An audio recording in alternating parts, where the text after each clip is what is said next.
lâu pin cho ra bol na ama sát en pa pathin khud na ilhan do vin hetilom lom sagao ngai lu tun sot pathin mi hingjing ke pau puila som na zal hin khule lewa wanoya khurjin na kama na lai kyang dam sela slai mona ke khom mun tina sunga song sagao mal som na wang bu tha na don jing le don jing za levin a patil vel ka thangwa ken chele mun tina ke pa na thupa ngai la ho sunga song na chung bo ka ke pa en ka ti chu hi chi thil dang khat banga wanoi thil he lo ji chun hi ti chun ei na ngai pi vil nang ke pa na thupa che ti chun au men ti gam ai lo ji chun chi ki tip na jong che ti pu che lai gam ko hi la ma na la gao khan khu tun sot hin na gam hi chi ke ngai che ho sa ata sa alagawa na lungput khosa ke khosa helai lei shit hi mundar gam helo ta sa jong hi ne khat la ta sa laga hung ke khan do ding mun hi kina chelai mun len na a hin khu pha cham cha tuila pha cha tu hing nu khu alagaw khan khu dinga hu hing na ke pa na thu pha e pi ham chi he chi num o alu mu chi num ata san ding thu ta he chen lo he chen na nei the na dinga chi hi pathin zala nong ho le chele ke ya dinga hi chalai mun hi kiding ji hi e tu ni chan ge jen jong su pe te ha jong ka ke pa ta be an jele chi hi tu ni chan ge ya ke yong ka chi the na hi ti ju ka din the na hi me in sum mi ho mun te na nu la pa te ho le ngam to khom pi te chang ho in pi na ngai lu nau tau pi na za le ti jong he no kom ke pa thu ka se jin chule dam na chu akade lo ti na yong he ti yong chu ka de lo ti na che de lo bin ne tau pi nau nu kha he pathin thu ta ti hi kichi ta phun do the sei do the nan jong in na tau no kan ngai che ke jing in ke jong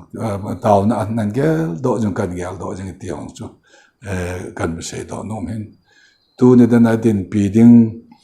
nga ke ulim na eti di ham pa pathin eti ke dinga eti ngai tu piam la na ho dinga eti ngai tu pi awam ha gao ming mit na mu kha lu na za kha lu ming lung thima lut kha lu ta san ta denga gam khe gam tho thu hi ichilai hi tu la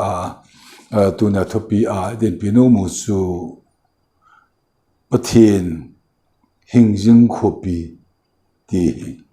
pathin hingjing khopi i ho pathin ho pathin pakai ho pakai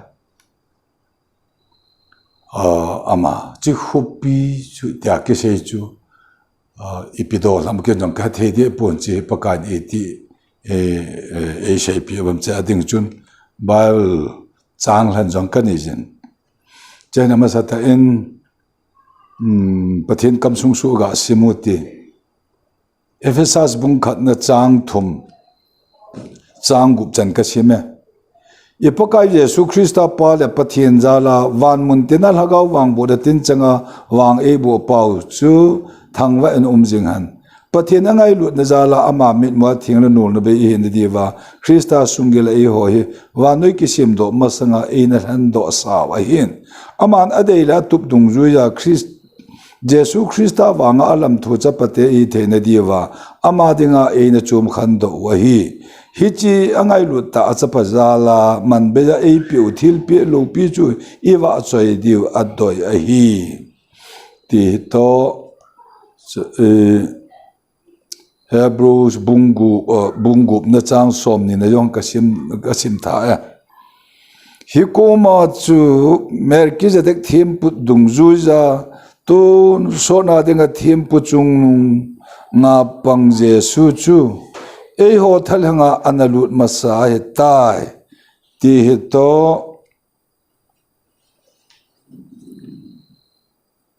bung som la bung ni Hebrews bung som la bung ni na zong som ni le ni som ni la li nang ho wang zai on mol vum pathin ni hingjing khupi van Jerusalem wan til asang sang la hung hunga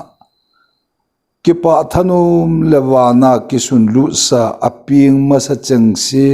ki khopna mijo si thutan pathin kom thim chang sahol hagaw su cham kim namun Jesu polaina akisim do kitip na tha chu hung na hitawin hichu thisan kithe khum na chun abel thisan sanga thil phajo che seiding angai je ibai ba chang sim do thuni pa pathin wang phathe bu pe banang phat kal han do em kapa wa na mi na lungsit wang bu mal som lo pi kidang ta nang ma ne chan hi phat lo pi chan lo pi bel nang ma nei lungsit wa tu ne dan ta je ngala yang ding thei kit na e che na so phachum lo ta hi nang man na ki man ding in chela ye hin kalagaw he na ta sa lungpu na khuna kong kel ha ne di na le na ding hello zo in na ke thopi na pan pi ngai kong ding e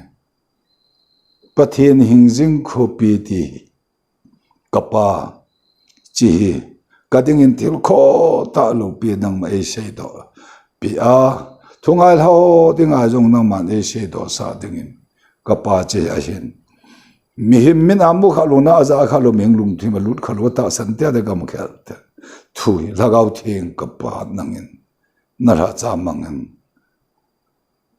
leimang chading ay na pumta sa pumpi nang khuna kalhane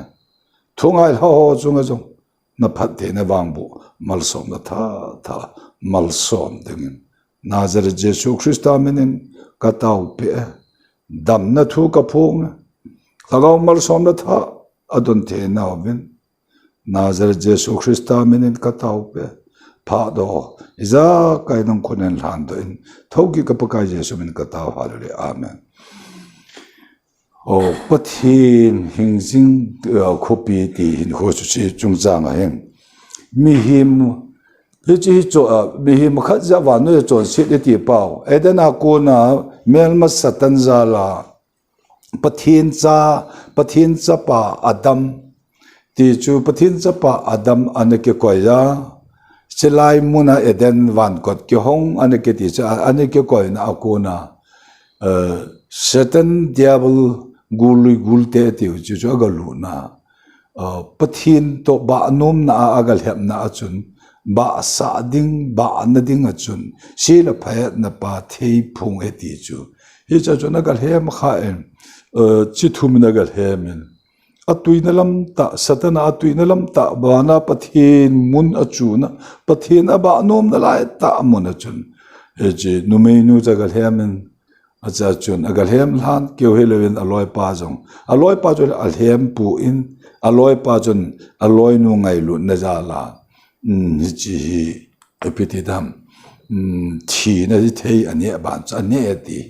Krista la mi him ho bung lim hi chin khu chu avat sa na chelang chu sei go de lo zo in hi cha ko na pathin in sung ti chu wan kot ki hong hi chu ko na edana ko na no do lagaw thi ta sa thi ngai itiham i sila pha da thi deil han na jong thi deil han the na jong thi pathin lama dinga chu pathin lung sunga thi ti chu pathin thuwa thi mi him chilai pa hi pathin i sei ji ta bangwen chilai pathin jong alone ji he lo ti chu mi him sunga pathin cha te sunga Satan in lagaw Satan lungput chon sit ama lungput chon sit lung muji atulut pa za la hi pa pathe den jong chi alo na ji athelo ti chu dan thwa kaya to to ki sei pa la ya hi pa pathi ni avana avana al elung se be se a elung se be se je wa chu ani sun achapa ahin pi ti pa achapa ahin pi achapa a chu mi chon si te chon si chu I chon si no hi ama chunga chu ngama oma I ho chon si na ma na po a I ta sau po lovin chon si chu gu ya chu pinga ho chon si chu apa kalwil cross chunga mi chon si pathi na mu pe lo pa chu ji kalwil cross a cha chu a thal ha chu ta a vil ha chu ta chon si na nei lo pa chapa pathin chu chapa pathin chu ni thum ni trinity ni thum ni pan thi ma chana lagau thengin akai thowa wan pa ji lang Krista hong sunga chu ato sa pa chu jong Ephesus bung ni na chang gup na chung chang on chu ni emoda on je chu helaya na pathin hingjing khopi ta said ju athupe ta la no pa chu hi ji khopi chu eden no do na pa pathin in sung a kona no do pathin cha te chu avela Krista achapa Krista Jesu a hi hin tha ke dawa hin hu hi khial do piwa wan paji lang Krista ke to sa namun thu ho je ho jo shimun chila ya hi atosa hi chu ama sunga chu ho ho sunga chu ama uma chu pathin hingjing hopi ti subsit cha te chu siji subsit cha te chu Krista Jesu a hin khu a khel do pa wan phunga a khel do kina chela atosa naman chelai mun chu thuin chelai jo vat na hele wan le chi ki si masang achapa Krista Jesu a chu Jesu a chu in chum than do na pau chu chu thoki na hin e pi na chi a chu ho khela ki khet be pa chu ho khela ho a khel do thi na phun na pa chu ho khela a wi pa chu a khel do ho ki wi na chu ama a chu baptai im ki vui ti chu adam han chu Krista Jesu a chu vui phu baptai ki bol he chu hilai palai ta pa ni thum ni ai pa pathin ami thilai baptai pa chu kai tho he lu mi thira ko na kai tho ti chu he chu hilai palai ta pa alal to na henda la mun pa chelaya hi to ding lo ma hi na pa le ni chi pathin cha te hi thelo na dan thu a kai kum za sang liwal an kai ye nga jong pathin lung puyong pu thelo muna hin khu pathin lam sang thelo e chi pathin cha te hijlai din mun pa jo Krista thoi dam na Krista thesana thoi dam na pa lung lai na pa asim zo mi hemin pathin lunga al haiding pathin lam sang tam pom tam nei tam ti lang pa hi mithi ho pathin he lo zo in mi hon nawa choi thei po gati hi Bible zo in a sei zo ajalai di mun pa zo ne cha ka ga se nung se he jalai mun a tu ni a thokin na hin na e pe wa chu meeting te chan khom pi pa je lang to khom to Krista pa pathin e to khom sa no pa mun chu fs Hebrew bungu na chung chang thodo la jong chun chu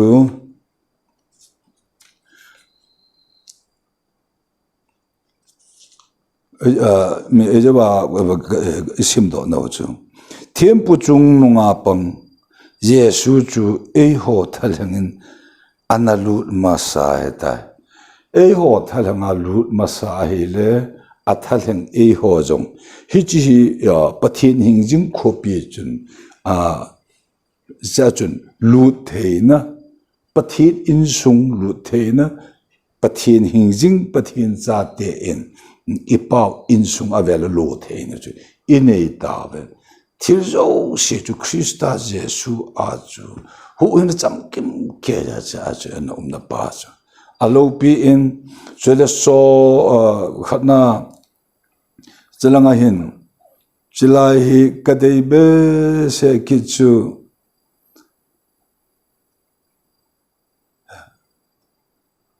Hebrew bung som le bung ni na a som ni le thum na chu wana kisun lut sa aping masa chang si ki khop na ati ne hi wana kisun lut sa aping masa chang si ki ti chu hoi lai ham ti hu hing ai na hi chi thu ta san ho ta san ne thu ta san ho hi chu hin na le kha bo min chu ho ata san ni a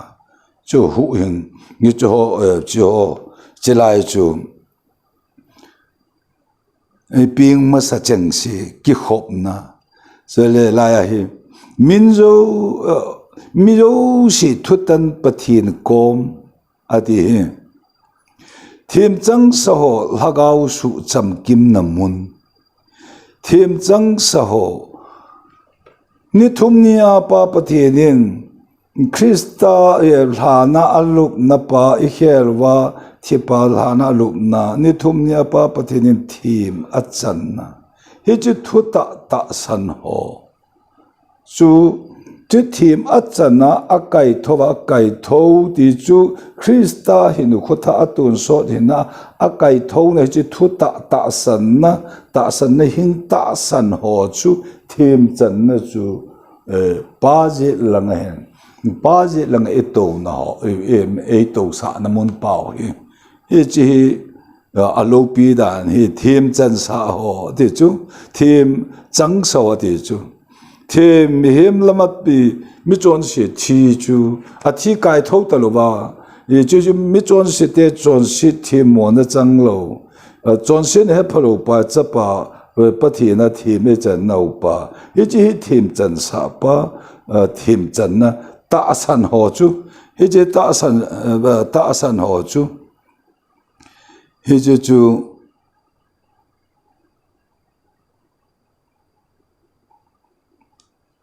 mi dâu sẽ thu tan pathin kom thim chang sa ho lagao cham kim namun chu le thi awan ga lut pa che lo vu zo in pin tha ani hi che thu ta hu hing a hi na a chon set ki ngai da ma su her ki chul nam mi ho chu ki chul nam mi ho tho ki na ta san mi ho chu pan ni thuma chapa thi ma chan na chu chon se ni lu thi ma chan na he chi thim chan na thu ta san ho ji hin khu ki ti chu Krista pan achanga ato sa he lo chu achanga akai tho he lo zo in we chu amma a chu kai tho wa mi chon se kai tho tha ti nai lo ama chon sit na nei lo a khel paula khel do paula a khel do ho chu khana ya a kai tho tha wa na chu pathin hing jing khopi pa pathin a je lang ato sa na a chu amal achanga to hello zo in ti a hu hing ho le a hu hing paula a hu hing ho chu to na mun khana he to ba Thêm achan na pa pathianin Krista Jesu a thêm achan chu thêm achan khel ho mi chon se te e ho thêm chan na pa chu to chi chu tu bom sa owa he chu hi tam la ya he chlai hi ta san na he chu thu ta san na a ko na ta san ni alagawa pin tha ni a hi chlai pa pathin hing jing khopi Krista ke to sa na mona hin khoi tho no mi ping tha ho them chang ho lagawa hu hing chang so to na mun hin khoi he chi ni a chu mi ping tha lo ti na pa chu he lo bin hi chi thu ta san na ta san ho zo si ke yong nang yong chlai den moni wan moni them chan ti chu ho mi him phat na la ati na pa gam che lo bin chi thu ta lagau thinga het tu sa na ko na ni chi thuta thu I het niwa ni ita san du thuta I het niwa ita san ti chu amen the ni chi ine niwa che lai ding mun Krista lagau ine chin chin ni chi thuta ita san no la ta sa pa jong Krista ta sa asim tha na hel do na pa chin ni a hi wan mun te ne chi khop khom pi na thi na in thi na le thi na thu in zon sit thun asu kha the lo khoi kha the lu na mun e pathin hing jing khu pi mun I chen no dam sunga hi ta san sa te chi khu pi that akine na pa long lo khu pi akine na gam ho hi chi hen so pe te kan ko te ho chala ya hi chalai mun chu ipi hi chalai mun chu koi tabang alu ham ti chu ami a ching ching a thiam thiam ani ne anga nga chon pha in chu ya ti hi lo zo in Jesu Christa thisana palung oi na asim do na pa hi chi thuta ta san ho hi chi dam sunga hi Christa hagau ne yo se nei thuta ta san ho chu aje lang pa je langa ke to sa na chi ke to sa namuna chu nche chu hin na le khabu Krista sung ati chu abu sung ati chu Krista haga ama epi tun so ne na chu ama chu to che pathin hing jing khopi a chen da na den mun chu dam sunga ki ene yu ba lo pina pathin chang han nang hi chi thu ta ta san cha te chun ni lai le se ile nau den mun hin khu ga ma hi le ya hin tu ni hin le ya hin ke leng tin hin chu ni khu jong da le shi sang nom zo tun sot gam in that khopi su ling hoi lo hi leng gam khat lo khat hi lo te hi na pau hi chi thu ta ita san na pa za lo ba hi so pe ba nu ya hi lungkim na lungkham na ban noi thila hen thil zong le hi chona su kha thelo na chu ipyam he nge ta sa an keleng kan khoti jong le ti da na lung don na hin khu hi lung han ni le ai lo la sit mu shi ai lo le pu thu lun ka ne hi a na zong le hi chi la ya hi chi khupi pathin hing jing khupi hing cha te pathin hing cha te sun kinep na khat ine now hichilaya ni khat ni athi ting le wan Jerusalem tha alo pa ko ma ga to ding pa kinep na pa khallama pathin cha te lagaw mi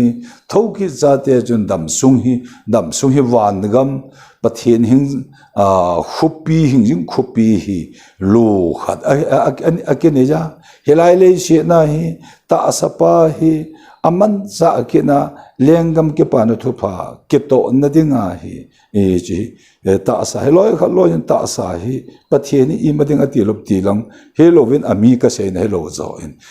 zo in pathin sim ti pa adama kuna pathin sim pa chu alagaw ana thin jong la ata asa angai lo na dan thua ana puina pa chu ta sa hi ai ti apa pathin athi sim hi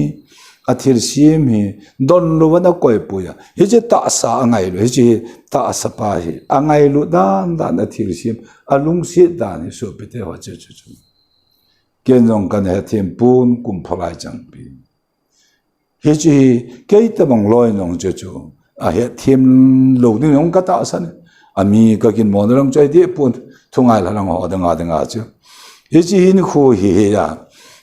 chu ta sa the pa ping tha lo ta sa chu imadeng ati poi ti na lang hin khu helovin Krista hagaw nei lo ta sa ke ti jong chu ama sim ma ya chu pakayin athil sena khu sim ke ti hin khu pa pathinin imalo ti hi a koi poi ti hi kain khu ka phon no men ka se no lo pin pathen chang an in sung mi te ho lai ka la ho tuni in chi ta sa the jong hi angai lu na alung se na chan ge ana som na pa chu tuni hagawa pin tha na ji ine niu hu hing hi na wi ji thu ta ita san ni win hagaw ni Krista lagaw in ayum he chu he chen ta ven ta sapa jong he Krista ta sa asim tha ke lagaw thing pa pathin asim tha ke na van lo van pathin hing jing khupi lo khat ni in ei ta wa he a chu lai le si len nau ni khol jin na ga ma he ngi pi ham che chunglam thuyeng bo hin chunglam thuyeng bo chi ke nem nen ei jum so ta lo je wa hi helai le si ne hin gan the ne to ve ha san na jong e to je pu tho de run ka na jong e to ji ve a hin la e pa ka jesu Krista he che tu ni hin he che Krista ama a adman apia cho do pa hi che sana cho do a hin chi hi man tam he ti pa tun so mi he ti na pa he chilai ama a mi he che san man ke ti he nge che ha gao se ta asa se ti am pun he che trinity a ama tabang ti pa ama tabang a sim ti ha gao i sung i mi sung nu bai ha gao hi he tu ni a ba je lang Krista hung sung Krista sung le sel gu pa hi mi chi ama tabang choi ama tabang atia ele chelai din mun ta sa the pa jong le ya pathin hu alha khum pa chu alha khum ming la gao chu tunia ta sa pa chu cha thilai chu ta sa the pa jong izuwa ta sa the pa jong ta sa pa pakai apa pathin angai lu dani ken ka do them the lo zu ka kam ka le ka mu ka kam chi i ta bang din mu na om ham ti pa pathin an da sim dan aman asima dunia he je pin thal gao the pin tha na ga wa sil ni a ta sa Krista ta sa a hi asim tha kit na pai i ti lo pi tam chelai din mun chin ho hi thi nung awan gam helovin dam sunga wan gam pathin hing jing khupi kilo a citizenship mi ha ke nei ja chelai khol jin na gama ta sa ta ai lengam na to na ding hi ta sa e gon pi ho ngai to ting le alo pi a yen chi koi ta sa e poi Krista ta sa ai ja hi chi thisana cho do ai in ala gau se e pi ele wa ta sa pa jong ama ta sa a hi khagau thing pa pathinin a khel do a sim tha ki hin khu den mun e ya chu chi lagau le si e ti no pa van mun e lagau mi ping tha ho lagau mi te ho chi ma san mi thing te ho kho pi ki khan kit ta lo na hi chlai mun a hi chol do na mun a leng hi inei aki ta ja hi leisir khorjin nagama hin o cham so talo ding ba ke cham hin khu ta ni itin ke thidam ti ake po hin la cham so talo ding ti chu imun pi khu pi pathin hing jing khu pi a itun so hin no mun chu to a lo pi dan chu anat sat jidan chu kamin ade se do lo hilaya le khathwa le khasun pa lhachapa hi I tabang din mun chi hin khuam le kha hi athot na hi khulanga achi lang cha sei po in hi chulanga ama hi pathin hing jing khupia khat mun hin kamudo in hi chulaya ata sante hu hing mi ping hi chi hu hing ai nei chi thu ta san ni lhagau ta sa hin na lung pu pin tha ni a hi chulai khupi zon pa je lang Krista ke to sa na le khupi thing lo chu ilanga chun chele lo ne ta wa te le ana ama jo ana to sa ale kha jo le ga ma chu la le kha jo hebrew le kha to ta ki sei na pa ju iwat ke na ama ntla hi ji wan mun te na lhagau ai lo la chon se ke ngai dam ho zalen nagama ana leng khat ani ya hilai gam hi ta sa he chi le kha sun jong le hi chelai gam mun chu lo sa a he lo sa khat mi hi chelai le kha thot pa hi kala tin le chelai hin ho hi lo pi ka sa in ama se he poi chi ama se he poi nang yong ke in chetin nam tin ko hele ata hu hing ai nei thu ta san zo se lagau pin tha ni wa hi chi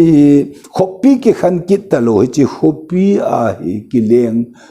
leng kha an ki nei he ta ti pa hi emu ba helai le se dam sung hin khu pa he so pete ho ken jong chelai ka he thim lo lai ni khu chun ka na he thim ha khu hung wa pha na I tabang din mun hi ham muthim na to ti hi I tabang din mun hi ham wa noya thulun lui la ya zanin salmo jong ka se ji in zak ko min aloi nu apu laban chanu adei monu ti tang ka te alu pi jong chu za na ti chu thulun lui ti na Simon Peterin kin len ka ki se tang aten zan khun asep ti chu malaman lo ti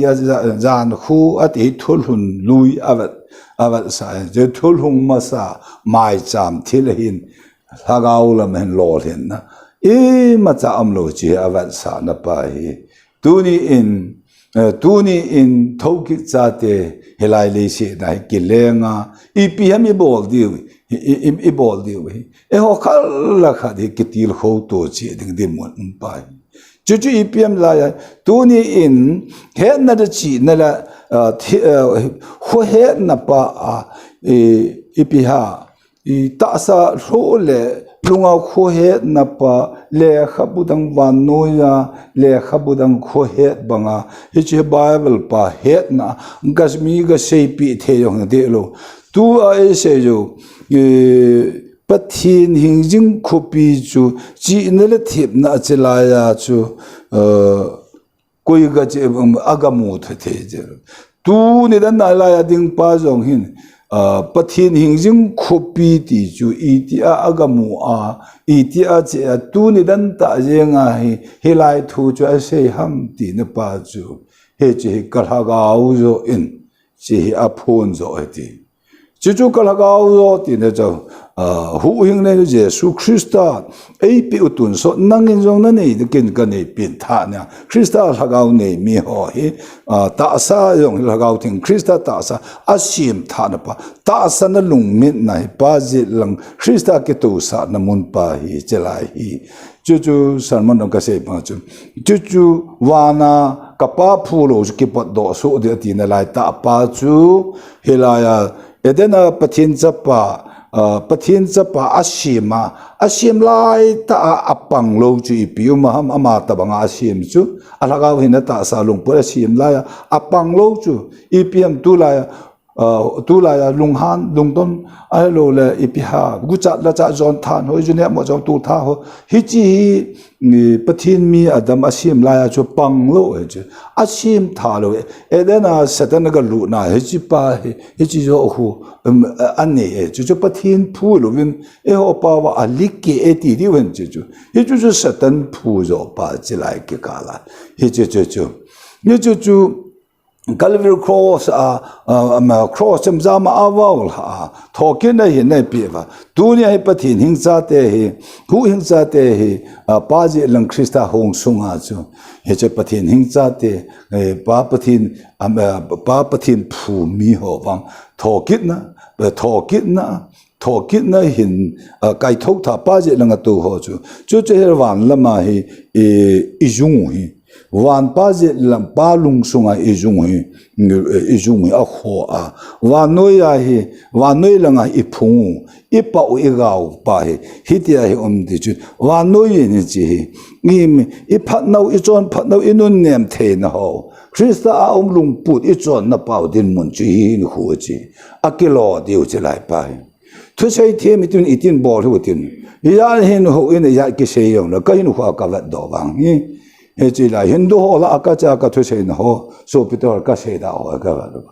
ama on a sei thim lo pa je velo jon a hin la amu a ve ti pa jo kamu do na kha chu umai ipi ti dol thu ham che lai ka kala hilaya a se yo chun o so pi pathin lo pin pathin chang ming ki choi at nai lo ven pathin lo pin jong ne cha kan khun ga seng ka ting so pi hindo la a cha bagan mi ho la I ka chi lai din mu chi hin hoi lai din mu he ting yong le sun cha adon wa to bom na wa hu hing na e ho hu hing cha pathin cha he ven ti se ting le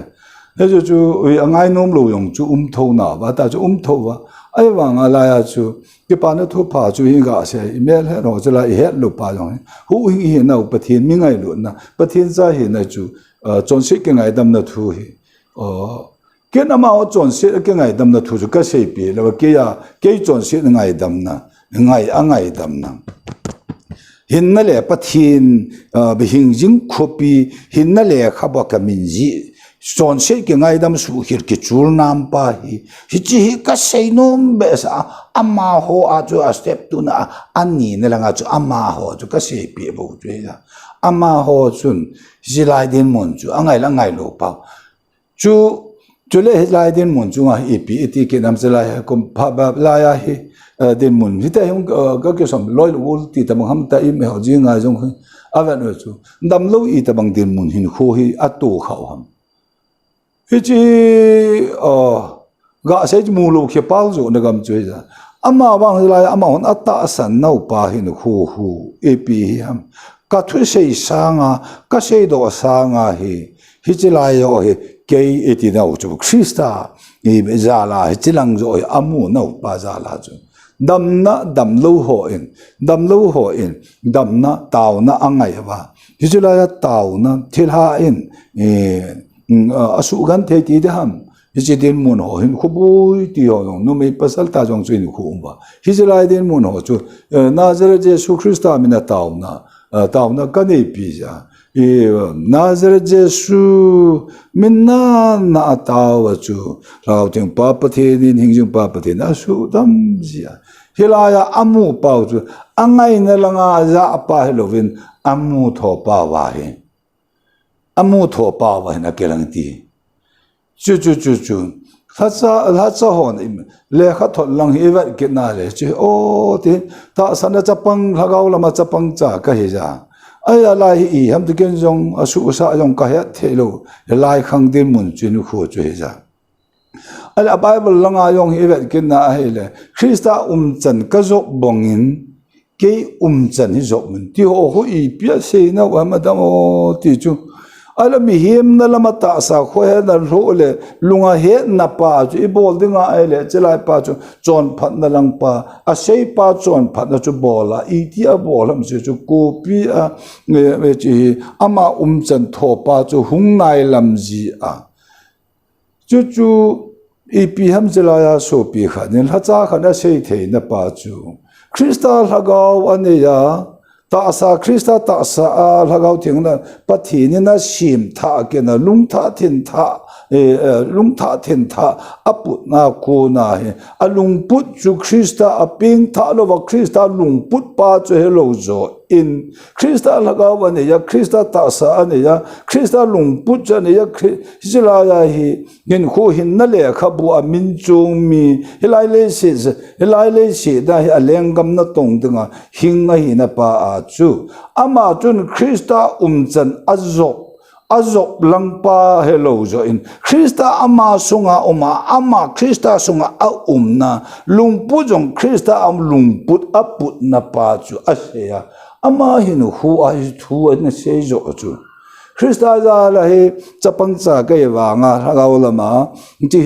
tu nu nga ne cha he our bible ipiati ham ti da pa din mun hi hilang hi chi ache sathil ho a chu ke chu helobun ipiati he dam ti Christa chan ka zop bang ke chan zop men ti pa chu aya hi le kam them yong chi nong the na thu se lum langa cha ga chon phatam ga chon se tam ai pi chi ta na le min Christa lagaw ane ya Christa hu hing na cham kim me chi hin khu a lagaw ba hin na ta sa pathin ama ta banga hin hu hing da hin na le kha ba min chu ho le se na leng jong le ni chi a kho sa na chu van ajung pathin lunga ke ajung kho lấy xe này do cái gì chứ lấy xe này và nuôi mi tiền chỉ lại cái cả lại a kilo điêu a pa a kilo điêu a ga kilo điêu anh ấy điêu chứ hin anh ấy đi pa hết chỉ lại đến muốn pa hết chỉ cần sung mi tiền chứ hin lo te so na se va hin lo po lo ati na chu an hi la ki lo ma ta ni lai den mun hi lagao wa hin kho ta ke se pa lagao wa hin kho ti chu I te lagao wa hin kho I hin vam I jab lagao kho pi na a chu don so kho pi na I ita san ne wa I pin tha ne wa I lagao kho pi na ke khan ki ta lo na kho pi a I len na chu e jab wa kan sim do a che yong chu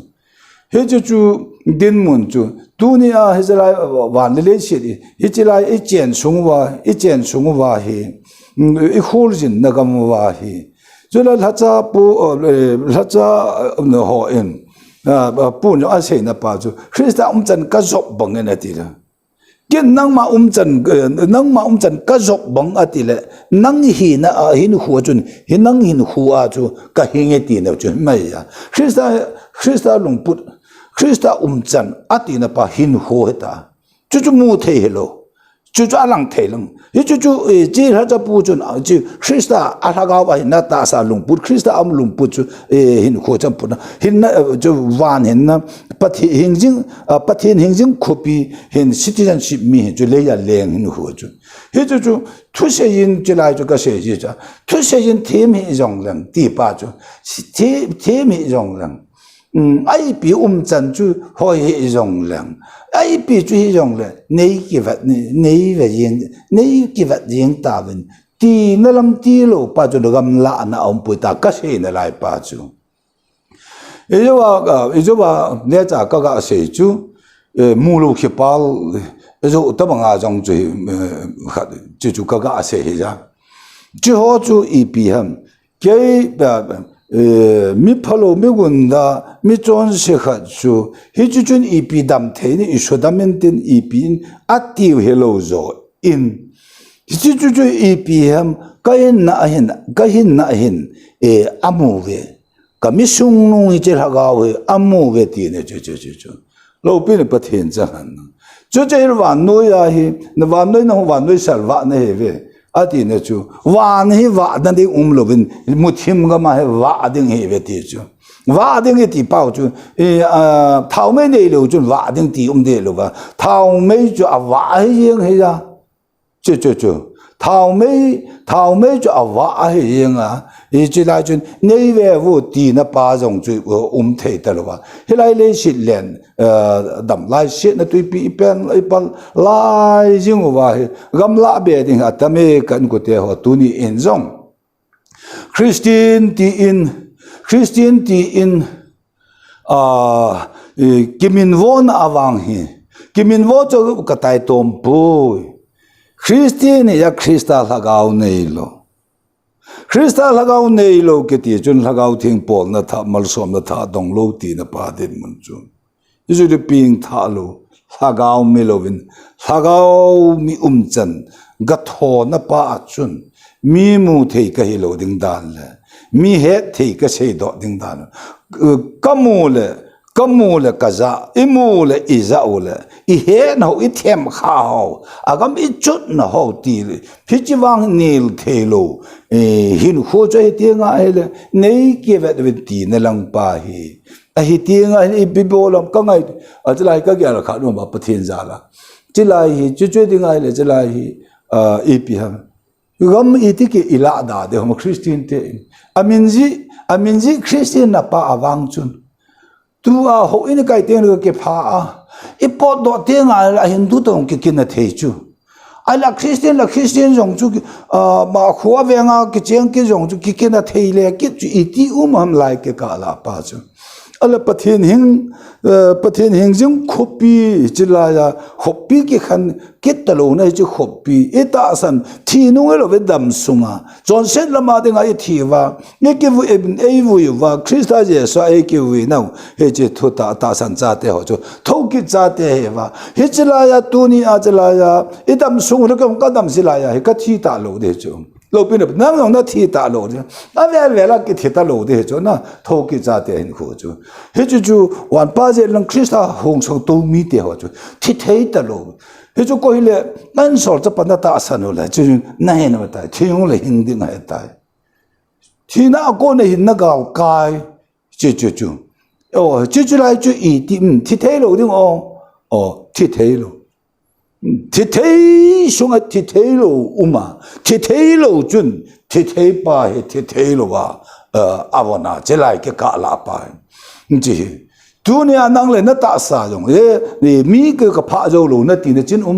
cái dòng mi ka pha jo lo ka ti na mel hoi na mel le na hian nang vom la kan lang pa din mun chu han nang i ya chu hin khu hi ke sin hin khu he jong la han ai pi cha sang pen a hoi pin a lien pen atung sang pen tin ke se han nang he jong le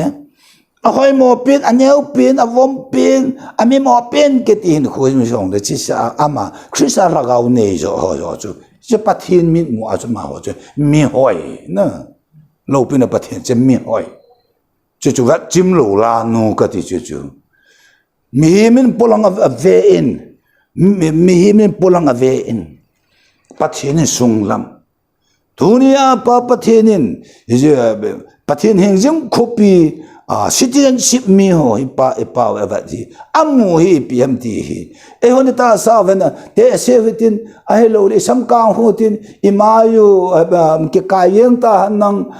ฮัตตูเบยยังตานังหินหูฮิจงเลยไอ้โลลิมีพระเจ้าโลตบังตินมุนินเตียงวอลกิพุนนะนักการดีเดียนหินหูฮิจงเลยไอ้ชงว่าคริสต์เราเก่า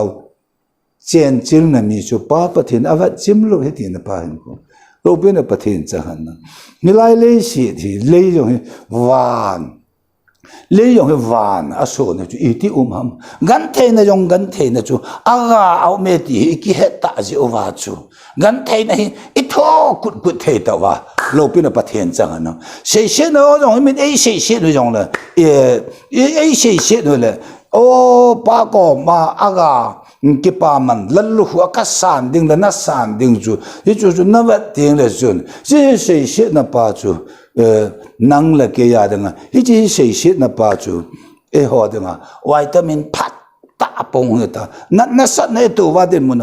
นัสสันนับป้าจูขัลละมาตุนสอดดำนะจูโตอีกอ่ะว่ายี่เตี้ยมันจูอัตเตกาอีเฮตเฮตาโลจิว่าจะไลนังนำเลยยงวานโซตีเฮเจเลยเสดำลายเห็นหัวเสนตุยปีปลายจังว่ากันกุเตวจะลายฮีขุปีทิ้งลูกนี่เนี่ยว่าโลลายฮอสพิทอลนะอุมาไอโลเลยอินาหอยาไอปีนับว่าดุการนักการหอยลายดิมุนันนะจี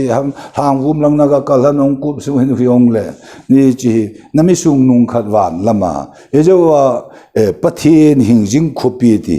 อาเลงดิลเดเลลุงขัดนินปะกายจูวะสยุนตีขัดนี่ใจละโอ้ยจิงขัดหิวมาก็ใช่จิงละอย่างนั่งไงจิงละจูว่าอย่างจุนนั่งไงจิงละอย่างจูไม่ส่งนงเราหวานสิทธิจันเสพมีเห็นหัวจุนเอเจปะเทียนซาเต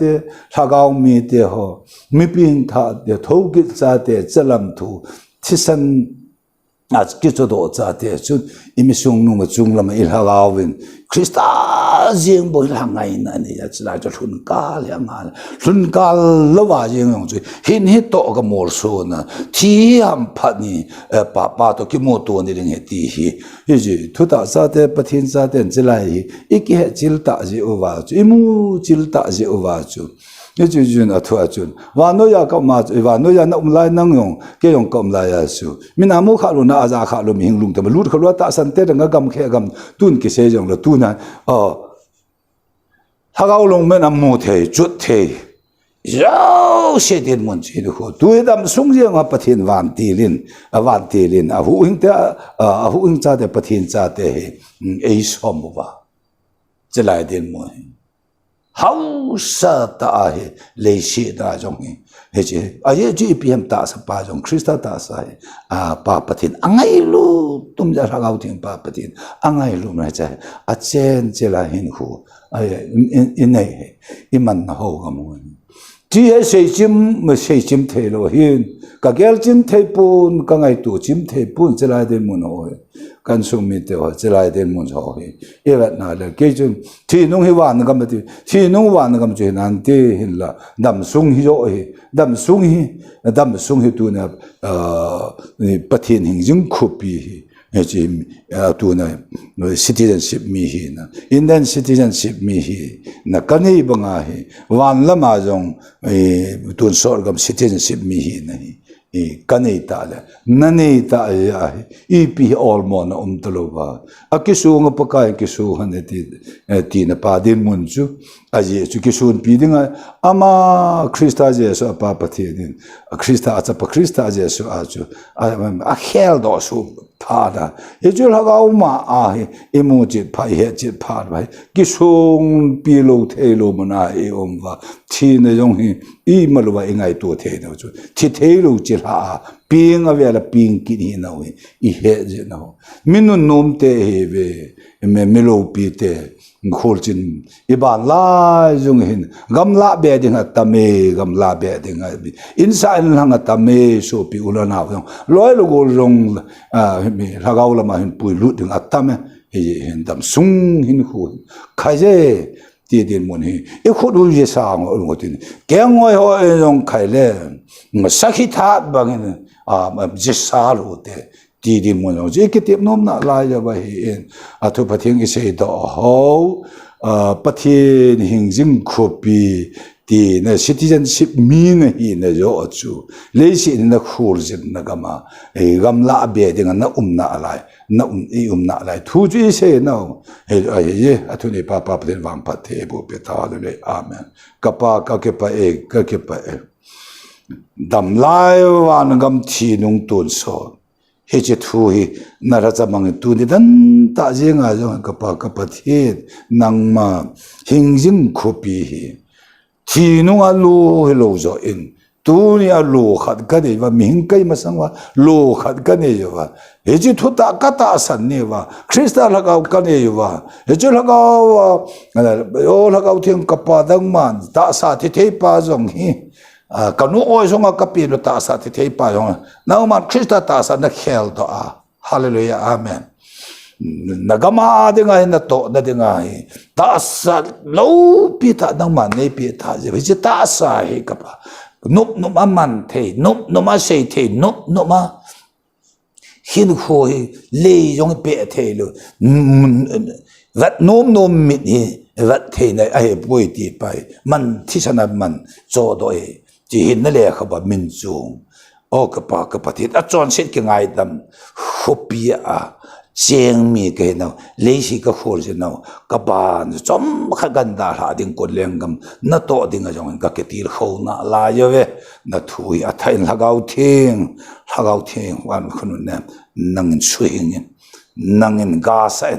ba sa tiếng na khu na kalane dam lo ho chunga dam na thu ka phonge mong lo ho chunga hamun na thu ka phonge ka pa thit visa kai chunga thungai la ho longa angai cha no nang ne su ke angai cha no nang ma in pan pa ke thu pan pi de no khu na kalan pha chai the kam ke pa thu se thoki ka pa kai yesu min ke pa thu ka phong hallelujah amen